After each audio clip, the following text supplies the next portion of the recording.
Hello everyone, welcome to class number 32 of the chapter Java Programming. So last class में हमने ये discuss किया था कि ये मेथड क्या है, एक मेथड को हम जावा प्रोग्राम में क्यों यूज करते हैं, उसके बारे में लास्ट क्लास में हमने डिस्कस किया था। और उसके बाद जावा का जो मेन मेथड क्लास है, जो जावा का मेन मेथड है, जो जावा का सबसे मोस्ट इंपोर्टेंट मेथड है, उसके बारे में भी लास्ट क्लास में हमने डिस्कस किया था। ओके, और हमने ये भी डिस्कस किया था कि जावा में हम मेथड को इसीलिए यूज करते हैं ताकि अगर एक पर्टिकुलर जावा प्रोग्राम में मुझे same type of task multiple number of times करना पड़े अलग अलग प्लेस में, तो वहां पे हम एक ही पर्टिकुलर जगह में उसके कोड को रिप्रेजेंट करके उसको जहां पे चाहे वहां से कॉल करके क्या कर सकते हैं, एग्जीक्यूट कर सकते हैं, जिसकी वजह से हमारा प्रोग्राम का जो रीडेबिलिटी है एंड जो मॉडिफिकेशन है वो आसान हो जाता है। ओके, तो जबकि मेथड क्या है हम ये जान चुके हैं, तो अभी हम ये जानेंगे कि एक पर्टिकुलर मेथड को अगर हम प्रोग्राम में यूज करना चाहते हैं तो पहले मेथड को हमें डिक्लेयर करना पड़ेगा। तो एक पर्टिकुलर जावा प्रोग्राम में एक मेथड को हम कैसे डिक्लेयर कर सकते हैं, उसके बारे में आज की क्लास में हम डिस्कस करेंगे। तो चलिए शुरू करते हैं डिस्कशन और जानते हैं मेथड डिक्लेरेशन के बारे में। ओके, एक पर्टिकुलर मेथड को क्लास में हम कैसे डिक्लेयर कर सकते हैं, जावा प्रोग्राम में कैसे डिक्लेयर कर सकते हैं। तो जैसे कि लास्ट क्लास में हमने डिस्कस किया था कि मेथड्स दो तरह के होते हैं जावा में, user defined and standard library methods. Standard library methods को हमें डिक्लेयर करने की जरूरत नहीं होती क्योंकि वो पहले से ही डिक्लेयर्ड एंड डिफाइंड होते हैं। उनको हम सिर्फ कॉल करके जब यूज करना चाहते हैं यूज करके एग्जीक्यूट कर सकते हैं। Okay, but user defined methods एक ऐसे मेथड्स हैं जिस तरह के मेथड्स को प्रोग्रामर या फिर डेवलपर अपने रिक्वायरमेंट के हिसाब से खुद क्या करता है, डिफाइन करता है या फिर डिक्लेयर करता है। ओके, पहले डिक्लेयर करेंगे, डिक्लेयर करने के बाद डिफाइन करेंगे, डिफाइन करने के बाद फिर जहां पे हम चाहें उसको कॉल करके एग्जीक्यूट कर सकेंगे। ओके, तो आज की क्लास में हम सीखेंगे कि एक पर्टिकुलर जावा प्रोग्राम में एक मेथड को हम कैसे डिक्लेयर कर सकते हैं। तो सिंटेक्स आपके स्क्रीन में अवेलेबल है, सिंटेक्स आप देख सकते हो। यहाँ पे फर्स्ट क्या है, मॉडिफायर। मॉडिफायर मतलब इसको हम एक्सेस स्पेसिफायर भी बोल सकते हैं। अगर मैं चाहता हूं कि मेरे क्लास का मेथड, एक पर्टिकुलर जावा में हम प्रोग्राम को क्लास के फॉर्म में रिप्रेजेंट करते हैं, मेरे क्लास का मेथड मैं चाहता हूं कि अगर सब हर एक क्लास के ऑब्जेक्ट एक्सेस कर सकें तो वहां पे मैं यूज करूंगा पब्लिक। वैसे ही और भी कुछ तरह के मॉडिफायर्स या फिर एक्सेस स्पेसिफायर्स होते हैं, जैसे कि प्राइवेट, प्रोटेक्टेड, डिफॉल्ट। ओके, तो इनके बारे में हम आगे पढ़ेंगे, तो जो कि बहुत अच्छे तरीके से समझ आ जाएगा।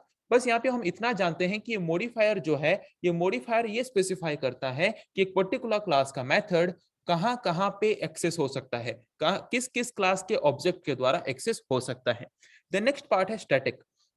स्टैटिक हमें यह बताता है कि अगर हम एक पर्टिकुलर क्लास के मेथड को स्टैटिक कीवर्ड यूज करके डिक्लेयर करते हैं, इसका मतलब यह है कि वो पर्टिकुलर क्लास का मेथड हमें एक्सेस करना है अगर, तो वो हम कैसे एक्सेस करते हैं, डायरेक्टली क्लास के थ्रू एक्सेस कर सकते हैं, ऑब्जेक्ट क्रिएट करने की कोई भी जरूरत नहीं है। अगर एक पर्टिकुलर क्लास में हमने एक मेथड को स्टैटिक मेथड के हिसाब से डिक्लेयर किया है तो।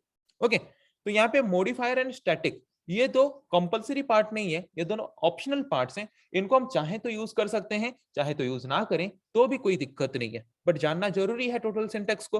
मॉडिफायर हम क्यों यूज करते हैं, मॉडिफायर यूज करते हैं ये स्पेसिफाई करने के लिए कि हमारा मेथड किस किस क्लास के ऑब्जेक्ट के द्वारा एक्सेस हो सकता है। स्टैटिक ये बताता है कि हमारा जो मेथड है वो एक स्टैटिक मेथड है, मतलब इस पर्टिकुलर मेथड को हम डायरेक्टली क्लास के नेम के थ्रू एक्सेस कर सकते हैं, क्लास के ऑब्जेक्ट को यूज करने की कोई भी जरूरत नहीं है। देन हर एक फंक्शन का काम क्या है, हर एक मेथड का काम क्या है, कुछ ऑपरेशन परफॉर्म करके कुछ रिटर्न करना। तो हम किस टाइप का वैल्यू हमारे फंक्शन के थ्रू, मेथड के थ्रू रिटर्न करना चाहते हैं, उसको रिप्रेजेंट करने के लिए हम यूज करते हैं थर्ड पार्ट जो है रिटर्न टाइप। देन होता है नेम ऑफ द मेथड। हर एक मेथड या फिर हर एक फंक्शन का अपना खुद का कुछ ना कुछ नाम होता है। जैसे कि मुझे सम ऑपरेशन परफॉर्म करना है तो मेरा मेथड का नाम होगा सम, मुझे अगर मैक्सिमम वैल्यू फाइंड करना है तो मेरा मेथड का नाम होगा मैक्स। ओके, सो ऐसे मेथड का नेम हम अपने हिसाब से कुछ भी प्रोवाइड करते हैं जिस हिसाब से हम प्रोवाइड करना चाहते हैं। देन पैरामीटर्स क्या होता है, पैरामीटर्स या फिर आर्गुमेंट्स होते हैं इनपुट वैल्यूज। एक पर्टिकुलर टास्क या फिर ऑपरेशन परफॉर्म करने के लिए अगर हम एक मेथड को यूज कर रहे हैं तो उस मेथड को कुछ ना कुछ वैल्यू इनपुट के हिसाब से चाहिए। तो जो वैल्यू उस पर्टिकुलर मेथड को ऑपरेशन परफॉर्म करने के लिए इनपुट के हिसाब से चाहिए, उन इनपुट वैल्यूज को हम जो पैरेंथेसिस के अंदर प्रोवाइड करते हैं उसको हम बोलते हैं पैरामीटर्स या फिर आर्ग्यूमेंट्स। ओके, उसके बाद हमारा open curly braces, close curly braces होता है जो कि एक ब्लॉक होता है, block of statement. Block of statement को हम कैसे रिप्रेजेंट करते हैं, ओपन कर्ली ब्रेसेस से लेके क्लोज कर्ली ब्रेसेस के अंदर, जिसके अंदर वन और more than one statements represent होते हैं। ओके, जिसको हम बोलते हैं मेथड बॉडी। तो एक एक पार्ट को वन बाय वन रिप्रेजेंट जो हमने यहाँ पे हुआ है, जिसको हमने यहाँ पे शॉर्टली बताया, उसको वन बाय वन डिस्क्रिप्टिवली पढ़ते हैं। फर्स्ट पार्ट था हमारा जो मेथड डिक्लेरेशन का फर्स्ट पार्ट था मॉडिफायर। मॉडिफायर मतलब it defines access types whether the method is public, private and so on.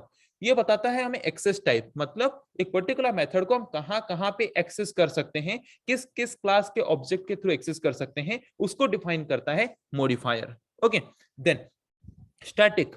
ये स्टैटिक क्या है? If we use the static keyword it can be accessed without creating object. अगर हम एक particular method को static keyword use करके declare करते हैं तो उस पर्टिकुलर मेथड को हम उस पर्टिकुलर क्लास के नेम के थ्रू डायरेक्टली एक्सेस कर सकते हैं, ऑब्जेक्ट क्रिएट करने की कोई भी जरूरत नहीं है। For example the SQRT method of standard math class. Math class एक स्टैंडर्ड लाइब्रेरी फंक्शन है, स्टैंडर्ड लाइब्रेरी मेथड है, मतलब पहले से डिफाइन किया गया मेथड। मतलब मैथ क्लास एक प्री डिफाइंड क्लास है जिसके अंदर SQRT एक स्टैंडर्ड लाइब्रेरी मेथड है जो कि पहले से डिफाइन किया गया है। ओके, जो कि एक स्टैटिक मेथड है। स्टैटिक मेथड मतलब क्या? जिस पर्टिकुलर मेथड को हम उस पर्टिकुलर क्लास के नेम के थ्रू डायरेक्टली एक्सेस कर सकते हैं। जैसे कि आप यहाँ पे देख सकते हो math.sqrt, मतलब डायरेक्टली क्लास के नेम के थ्रू मैं उस पर्टिकुलर मेथड को एक्सेस कर पा रहा हूँ। ओके, तो अगर मैं कोई भी एक मेथड को स्टैटिक कीवर्ड यूज करके डिक्लेयर करता हूं तो उस पर्टिकुलर मेथड को हम डायरेक्टली उस क्लास के नेम के थ्रू क्या कर सकते हैं? एक्सेस कर सकते हैं। जिस तरह के मेथड को हम क्या बोलते हैं? क्लास मेथड और स्टैटिक मेथड। उसके बारे में ऑलरेडी हमने डिस्कस किया था। ओके, तो यहाँ पे हमने मॉडिफायर के बारे में डिस्कस कर लिया, स्टैटिक के बारे में डिस्कस कर लिया। अभी हम आते हैं return type. So return type specifies what type of value a method returns. एक मेथड किस तरह का वैल्यू रिटर्न करने वाला है वो स्पेसिफाई करता है return type. For example if a method has an int return type then it returns an integer value. अगर एक पर्टिकुलर मेथड का रिटर्न टाइप इंट है उसका मतलब वो रिटर्न करेगा इंटीजर वैल्यू। अगर फ्लोट है रिटर्न करेगा फ्लोट वैल्यू, अगर कैर है रिटर्न करेगा कैरेक्टर वैल्यू। ओके, बट अगर हम चाहते हैं कि एक मेथड कुछ भी वैल्यू रिटर्न ना करे, ऑपरेशन परफॉर्म करे बट कुछ भी वैल्यू रिटर्न ना करे, तो वहां पे हम रिटर्न टाइप क्या यूज करेंगे? वहां पे हम रिटर्न टाइप यूज करेंगे void।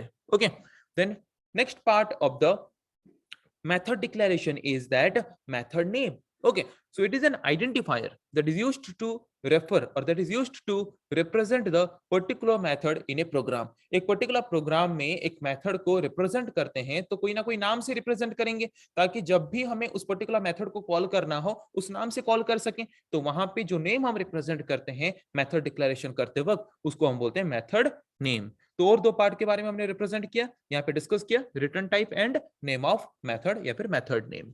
अभी हम आते हैं पैरामीटर्स। ओके, तो ये पैरामीटर्स क्या है? These are values passed to a method। एक पर्टिकुलर मेथड के पास जो वैल्यू हम इनपुट के हिसाब से पास करते हैं उन वैल्यूज को हम बोलते हैं पैरामीटर्स, जिन वैल्यूज को लेके हमारा मेथड ऑपरेशन परफॉर्म करता है और आउटपुट या फिर रिजल्ट जनरेट करता है। Okay, so we can pass any number of arguments or any number of parameters to a method। एक पर्टिकुलर मेथड को हम जितना चाहे उतना आर्ग्यूमेंट्स, उतना इनपुट्स, उतना पैरामीटर्स प्रोवाइड कर सकते हैं उस पर्टिकुलर मेथड को यूज करके ऑपरेशन परफॉर्म करने के लिए। सो नेक्स्ट, पैरामीटर्स तो खत्म हुआ, उसके बाद नेक्स्ट क्या है? Method body. सो एक पर्टिकुलर मेथड को डिक्लेयर करने के बाद उस पर्टिकुलर मेथड को यूज करके हम जिस तरह का टास्क परफॉर्म करना चाहते हैं तो उसके लिए जो स्टेटमेंट्स हमें चाहिए उन स्टेटमेंट्स को हम जो ब्लॉक के अंदर रिप्रेजेंट करते हैं ओपन कर्ली ब्रेसेस से लेके क्लोज कर्ली ब्रेसेस के अंदर, उस पर्टिकुलर ब्लॉक ऑफ स्टेटमेंट को हम बोलते हैं मेथड बॉडी। वही लिखा है, it includes the programming statements that are used to perform some task. इस पर्टिकुलर मेथड को यूज करके हम जिस तरह का टास्क परफॉर्म करना चाहते हैं उस पर्टिकुलर टास्क को परफॉर्म करने के लिए हमें जो स्टेटमेंट्स चाहिए उन स्टेटमेंट्स को हम रिप्रेजेंट करते हैं जिस पर्टिकुलर ब्लॉक के अंदर या फिर बॉडी के अंदर, उस पर्टिकुलर ब्लॉक को हम क्या बोलते हैं? उस पर्टिकुलर ब्लॉक ऑफ स्टेटमेंट को बोलते हैं method body. Okay, so the method body is enclosed inside the curly braces. Method body को हम ओपन कर्ली ब्रेसेस से लेके क्लोज कर्ली ब्रेसेस के अंदर क्या करते हैं? ओपन कर्ली ब्रेसेस से लेके क्लोज कर्ली ब्रेसेस के अंदर रिप्रेजेंट करते हैं। ओके, सो मेथड डिक्लेरेशन का टोटल सिंटेक्स का हर एक पार्ट मैंने यहाँ पे समझाया, आई थिंक समझ आ चुका है। उसका एक एग्जांपल मैंने यहाँ पे दिखाया है। देखो, मुझे सम ऑपरेशन परफॉर्म करना है तो उसके लिए मुझे क्या करना है? सम ऑपरेशन मैं बार बार कर सकता हूं अलग अलग जगह पे एक पर्टिकुलर प्रोग्राम के अंदर। तो उसके लिए मैंने यहाँ पे सम फंक्शन को पहले डिक्लेयर किया, सम मेथड को डिक्लेयर किया। मैं चाहता हूं कि सम मेथड को कोई भी क्लास का ऑब्जेक्ट एक्सेस कर सके, तो वहां पे मैंने मॉडिफायर क्या रखा है? एक्सेस स्पेसिफायर क्या रखा है? पब्लिक। मैं चाहता हूं ये इंट वैल्यू रिटर्न करे तो इसीलिए डाटा टाइप क्या रखा है मैंने? इंट।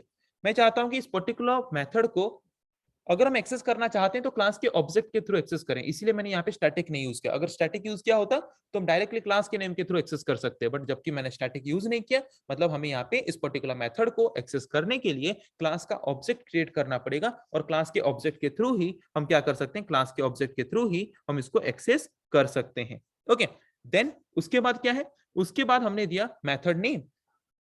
जिस पर्टिकुलर नेम से अगर हमें सेम टास्क को परफॉर्म करना है तो हमें मेथड को कॉल करना पड़ेगा, तो वहां पे कोई ना कोई नेम देंगे तभी ना कॉल करेंगे। तो यहाँ पे नेम जो है वो है मेथड नेम। मैंने यहाँ पे मेथड नेम क्या दिया है, सम।